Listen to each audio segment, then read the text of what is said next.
खुलुमबाय बे समाव बडलेण्ड इंखं टेलिभिजननि स्टुडिअ आं मिथिखा नार्जारि दिनैनि गाहाय रादाबफोराव दङ। रायजोनि गुबुन गुबुन जायगायाव गिख्रंथाव अर खामदों।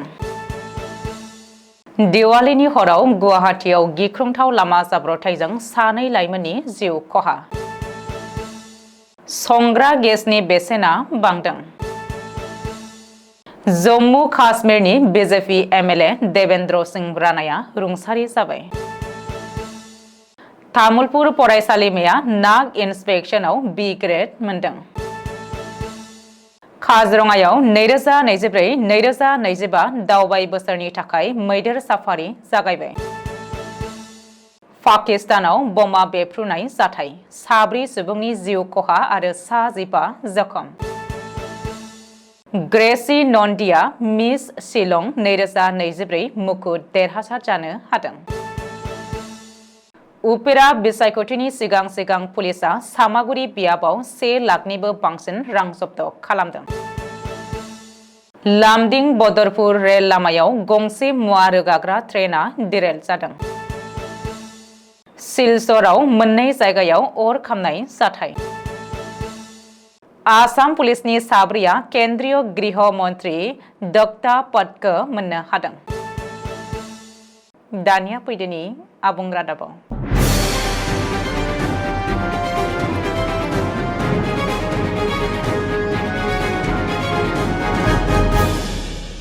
दिवाली फोरबोनि रंजाफुनायनि गेजेरावनो थांनाय हराव रायजोनि गुबुन गुबुन जायगायाव गिख्रंथाव अर खामदों। रिपर्ट बायदिब्ला डिब्रुगड़ जिल्लानि मोननै जायगायाव गिख्रंथाव अर खामदों। मरान टाउन गेजेरावबो अर खामनाय जाथायनि बागै खौरां मोनदों। मराननि 37 नं हादरारि राजा लामानि साखाथियाव थानाय दारिका एनक्लेव मुंनि मोनसे एपार्टमेन्टनि नैथि खोलोबाव थानाय सिक्लालेन्ड मुंनि सि जोमनि गुदामाव अर खामदों। हरनि 10:15 रिंगासोआव गुदामनिफ्राय उखुन्दै खुनाय नुनायनि उनाव अर खोमोरग्रा बिफाननो खौरां हरो। गुबुन फारसे डिब्रुगड़नि लालमाटियाव थानाय बार्बी स्ट'र मुंनि मोनसे श'रुमाव अर खामनानै सेवहांगार जादों। बे अर खामनाय जाथायाव 10 लाखनिबो बांसिन बेसेननि मुवा बेसादा सेवहांगार जादों। बबेखानि दिवालीनि रंजाफुनाय थासारिनि गेजेरावनो काछार जिल्लानि सिलचराव गुबुन मोनसे अर खामनाय जाथायखौ मिथिनो हादों। सिलचरनि सेकेन्ड लिंक र'डआव 9 नं लेननि प्रतिमा नाथ मुंनि आइजोनि न'आव जादों बे अर खामनाय जाथाया।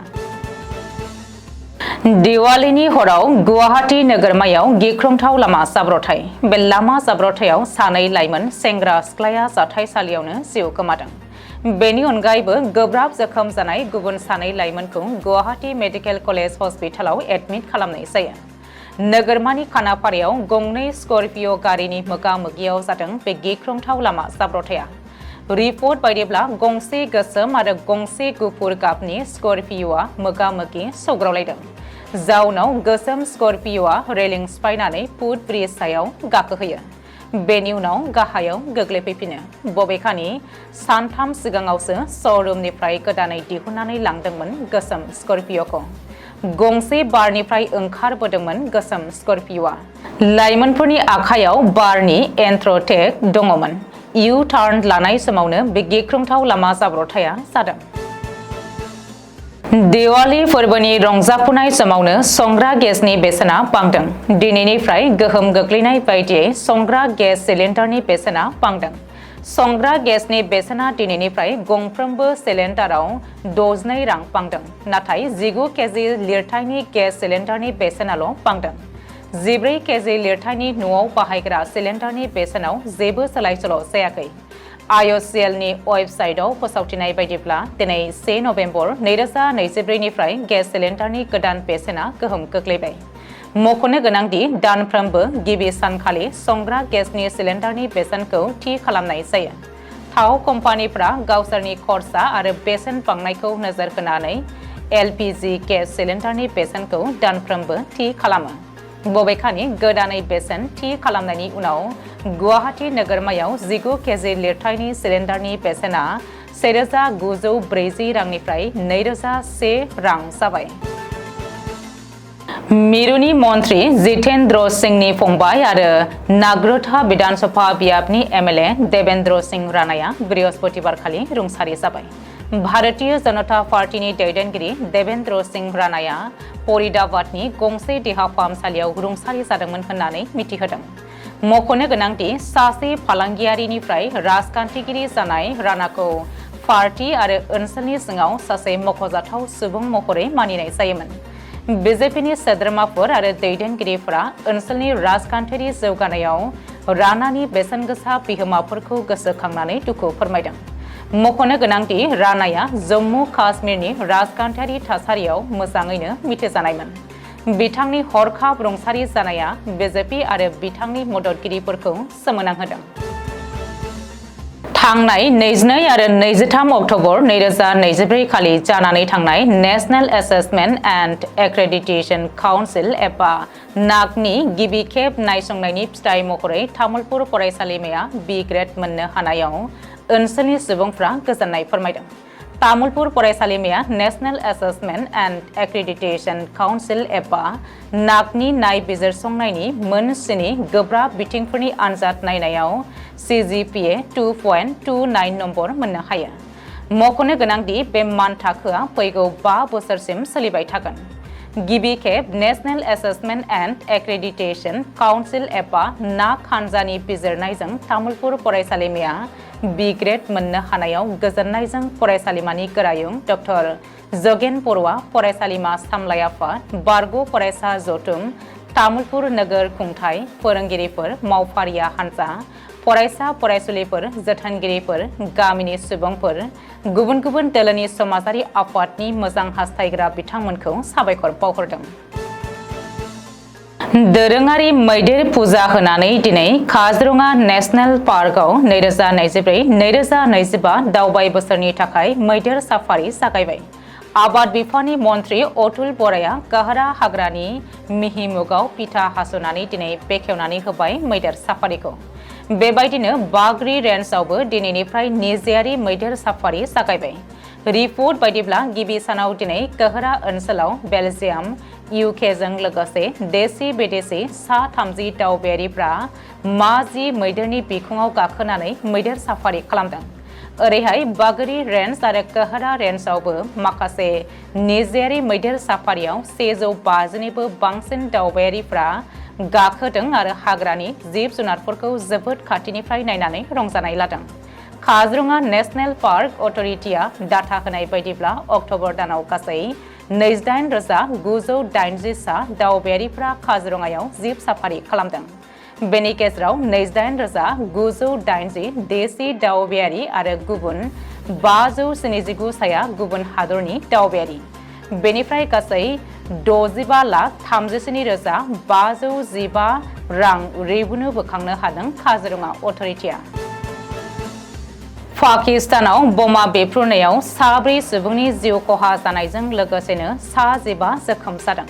मख'नो गोनांदि पाकिस्ताननि खोला-सोनाब बलुचिस्तान रायजोआव शुक्रबारनि फुङाव बमा बेफ्रुनायनि जाहोनाव फरायसालिनि 3 गथ'फोरजों लोगोसे सासे पुलिस जवानजों गासै 4 सुबुंनि जिउ खहा जायो आरो 15 सुबुंफ्रा गोब्राबै जोखोम जायो होननानै मावख'आरि सुलुङाव फोरमायदों।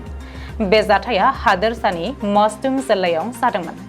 मख'नो गोनांदि बे बेफ्रुनाय बमाजों गंसे पुलिस गारिखौ उदखारिफ्रा नोजोर होनाय जादोंमोन होननानै सुलुङाव फोरमायदों। बे बेफ्रुनाय जाथाया गंसे फरायसालिनि साखाथियाव जादोंमोन, जायनि जाहोनाव पुलिसनि गारिजों लोगोसे गंसे स्कुल भेनाबो बम बेफ्रुनायाव सौग्रावदोंमोन। बे जाथायाव पुलिस जवानफोर आरो फरायसालिनि गथ'फोरजों लोगोसेनो जोखोम जानाय सुबुंफोरखौ खाथिनि देहा फाहामसालियाव थिसननाय जादों होननानै मिथिहोदों। मख'नो गोनांदि बे जाथायाव पुलिसनि गारि आरो स्कुल भेनजों लोगोसे गोबां गारिफ्रा खहा जादोंमोन होननानै सुलुङाव फोरमायदों।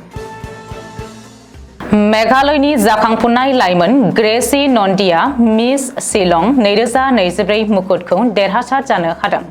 हारिमुआरि बायदि बिथिङाव सांग्रांथि होनो हानाय आरो गावनि रोंग'थिखौ दिन्थिनो हानायनि थाखाय सेन्ट एडमान्स कलेजनि फरायसुलि ग्रेसी नन्दिया मिस शिलं 2024 खौ देरहासारनो हादों।